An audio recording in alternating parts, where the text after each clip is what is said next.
sebenarnya pas ada di atas ini tuh nggak masuk akal ya dengan kapal kecil menembus samudra dan mereka mengaku sampai di sini dalam waktu 22 hari.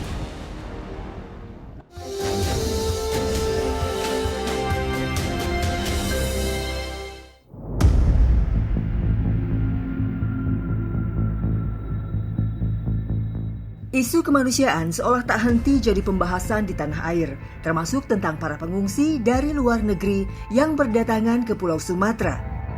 Badan Pengungsi PBB UNHCR mencatat setidaknya ada 1.200 etnis Rohingya dari Myanmar yang berlabuh di Provinsi Aceh pada November 2023. Jumlah tersebut rupanya bertambah bahkan menyentuh provinsi tetangga Sumatera Utara.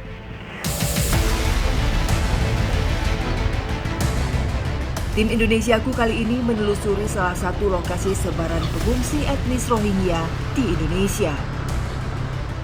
Pada 31 Desember 2023, sebuah kapal bersandar di pulau tak berpenghuni yang masuk ke wilayah Desa Karanggading, Labuhan Deli, Kabupaten Deli Serdang, Sumatera Utara.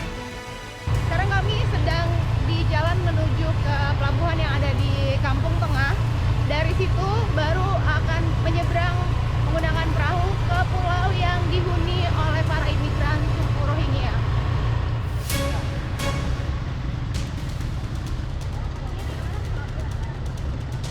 Saya memulai perjalanan bersama para perangkat desa Karanggading melalui jalur darat. Kami lalu berpindah telusur sungai yang menembus laut untuk sampai di Pulau Beting Camar.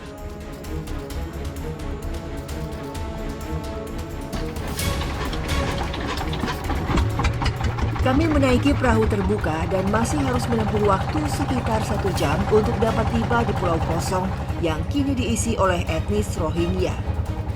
Di tengah perjalanan, rintik hujan menyambut kami. Dari sini ternyata belum setengah perjalanan dan hujannya semakin deras, jadinya kami pasang tenda.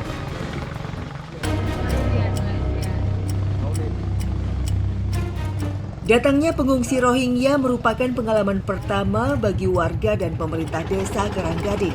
Para perangkat desa kini memiliki tugas harian tambahan, yakni mengontrol kehidupan warga asing. Sejak awal tahun 2024, etnis Rohingya menetap di sebuah kamp pengungsian di pulau ini. Secara teritorial, Pulau Beting Camar lebih dekat dengan pemukiman warga yang berada di pulau seberang, yakni Desa Kuala Besar, Kabupaten Langkat. Namun, secara administrasi, pulau yang berada di tepi pantai hutan mangrove ini masuk ke wilayah Desa Karanggading, Kabupaten Deli Serdang.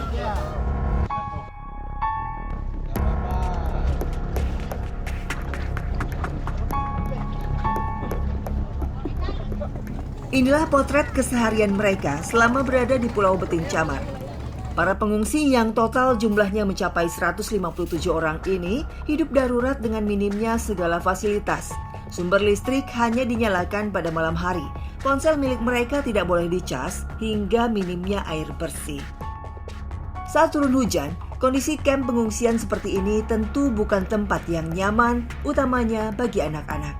Penyakit kulit mulai bermunculan dan menyerang kaum rentan seperti bayi dan lansia. Tak ada kasur empuk, mereka hanya berteduh di bawah tenda yang beralaskan terpal. Namun di pulau ini terdapat sejumlah instansi yang bertugas untuk mengamankan, mulai dari personel TNI, Polri, perangkat desa, petugas imigrasi, BPBD, PMI, dan UNHCR. Saya sekarang sudah bersama dengan warga Rohingya yang menetap di sini. Kebetulan ada Jubair yang bisa mentranslate English, ada juga Bapak Munarullah yang sedikit-sedikit bisa bahasa Melayu. Okay, I want ask you first. So, how did you know about this island? Ara mari kengurre ibn maza shidenan kengurre sindiyan mamutlan tono. Ara aside ara tono aside. Nagore udun manush বাংলায় তো udun manush sin arar moti manush ina arara ki goje. Kitra anira arara mane yan khode Indonesia jaga Nyara mare magia Indonesia Arah lagi besok nyara santi mare. wadenya Allah, besok santi wadenya Allah. Arare mane hanya nyara itara ni mane kinyo mane sitra lami gi goi. Lami zonor hora arare kita hanya ara iri cia yana mari di. Ego tiri tari ko mare ara mari di. I've heard that you guys are paid to Yeah. those 3 people that run away. Yeah. Is that true? We already paid them. They takes different payment. Like I paid 45,000 BD taka. Why you guys run from Bangladesh? When they are in Myanmar, they faced a very difficult moment. Like his son once has injury by war.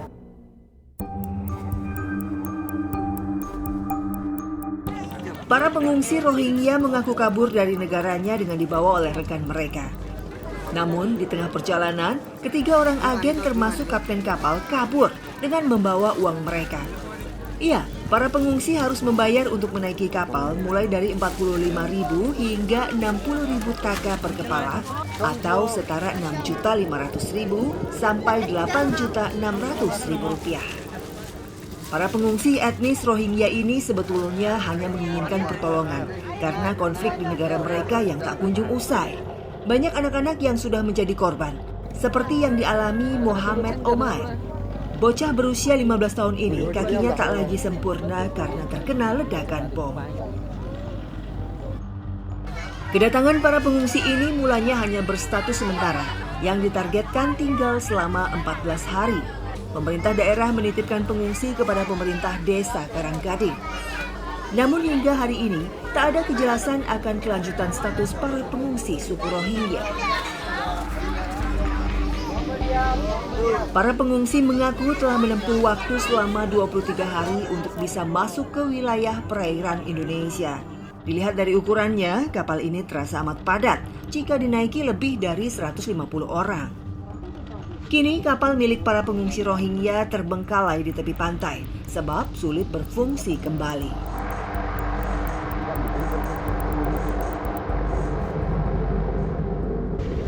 Nah, ini kapal yang digunakan oleh para imigran suku Rohingya.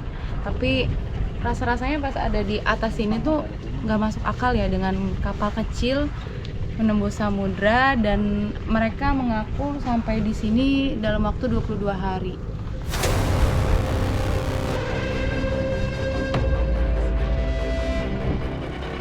Walau terasa mustahil, namun hal tersebut yang diungkapkan para pengungsi suku Rohingya.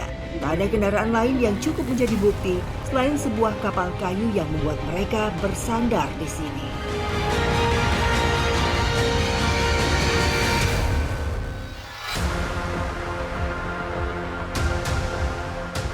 Desa Karanggading terdiri dari 15 dusun yang diisi lebih dari 1.600 kakak. Di Dusun 3, warga biasa mencari kepiting sebagai salah satu sumber penghasilan mereka.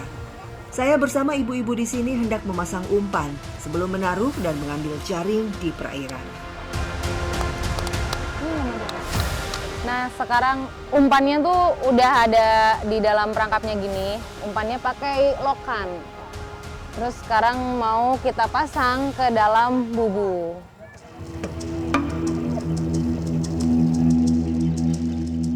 Alat perangkap yang digunakan memakai jaring tradisional yang disebut bubu.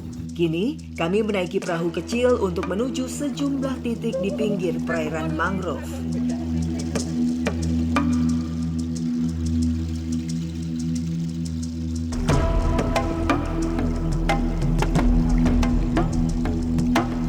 Sekarang kami mau pasang bubunya, ditancap ke bawah aja kayak gini. Nah, ini tadi namanya apa Bu Jore? Oh, ininya, pancangnya ya. Pancang ini untuk penanda gitu. Jadi biar terlihat mudah nanti ngangkatnya.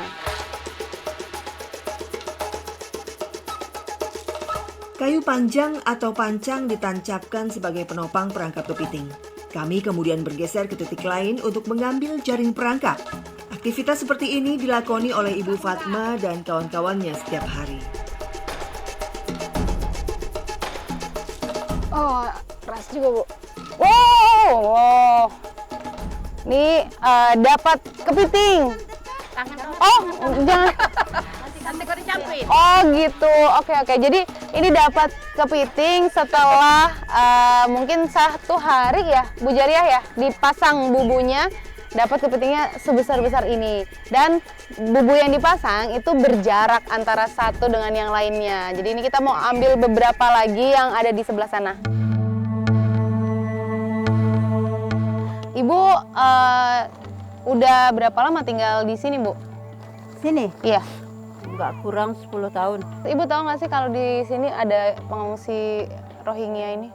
Ibu tahu mereka ada menempati pulau itu. Iya. Tanggapannya lah gitu sebagai warga sini, ada pengungsi atau imigran dari luar negeri tahu-tahu datang dan tinggal di sini gitu. Pinginnya diusir lah gitu. Mana tahu satu saat nanti orang kita enak tidur.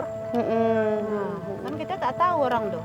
Ya. Perilakunya seperti apa? Kalau bisa diusir lah.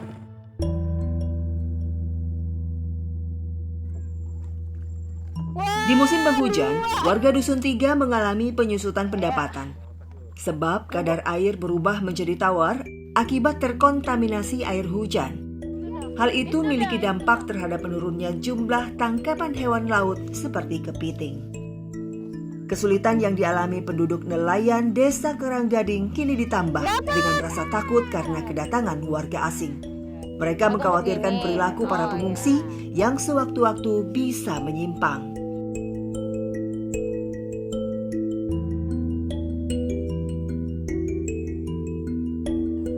Hasil tangkapan yang didapat hari ini hendak dibawa pulang oleh Fatma dan para tetangganya. Namun di tengah jalan, rupanya ada Pak Kepala Desa lewat di hadapan kami. Fatma pun langsung menawarkan hasil tangkapannya kepada Kades dan memperoleh Rp100.000.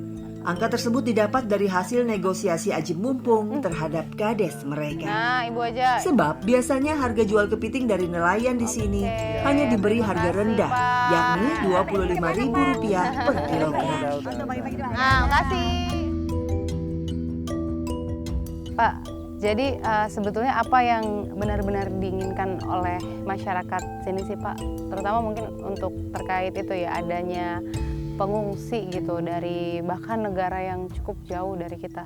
Ya kemarin itu pas tepatnya tanggal 31 Desember tuh ya. Malam tahun baru tuh ya Pak? Malam tahun baru itu. Jadi kedatangan tamunya diundang. Karena letaknya itu dari desa kami itu memang desa kami, tapi pulau terpencil. Pulau itu tidak ada penghuni gitu. Jadi bersandar pun kita nggak tahu. Tiba-tiba pagi hari udah informasi ada bersandar situ. Ya intinya kami ini kalangan pemerintah bawah ini, masyarakat sudah mulai adanya protes, ya kan, walaupun belum ada nama unjuk rasa tapi udah resah lah masyarakat. Karena apalagi di desa kita ini penghidupan itu masih ada yang tidak layak lagi lah, masih yang susah. Di saat hujan gini kurang ekonominya kurang.